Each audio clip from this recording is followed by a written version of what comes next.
एक समय की बात है, एक नगर में एक साहूकारनी रहा करती थी। उसके 7 लड़के थे। एक दिन की बात है, साहूकारनी जंगल में मिट्टी लेने गई। मिट्टी में सेही के बच्चे सो रहे थे।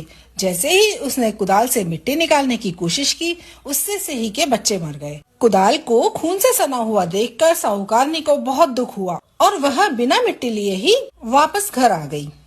उधर जब सेही ने अपने बच्चों को मरा हुआ देखा तो वह बहुत दुखी हुई और विलाप करने लगी। रोते हुए उसने दुराशीष दी, जिसने भी मेरे बच्चों को मारा है उसे भी इसी प्रकार का कष्ट होना चाहिए। इसके बाद सेही के श्राप से सेठानी के 7 लड़के एक ही साल में मर गए। इस प्रकार असमय अपने बच्चों को मरते हुए देखकर सेठ सेठानी बहुत दुखी हुए और इस बड़े वज्र जैसे भारी दुख को वो सह नहीं पाए और उन्होंने किसी तीर्थ स्थान पर अपने प्राणों को त्याग देना उचित समझा।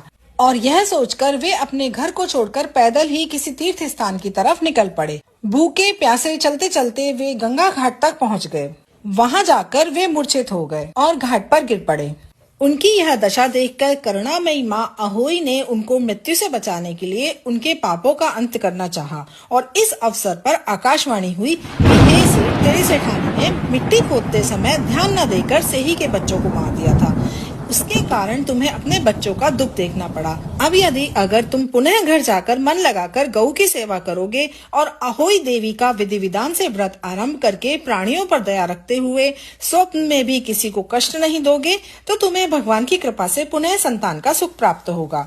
इस प्रकार की आकाशवाणी सुनकर सेठ सेठानी के मन में धीरज आया। वे माँ अहोई का स्मरण करते हुए अपने घर को चले आए। इसके बाद श्रद्धा भक्ति से अहोई माता के व्रत के साथ साथ गौ माता की सेवा करना भी प्रारंभ कर दिया। उन्होंने सब जीवों पर दया भाव रखते हुए क्रोध और द्वेष का हमेशा के लिए परित्याग कर दिया।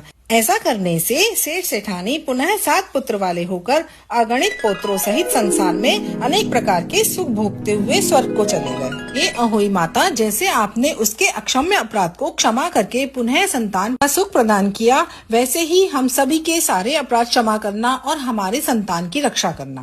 अधूरी को पूरी करना, पूरी को परिवार देना। बोलिए अहोई माता की जय।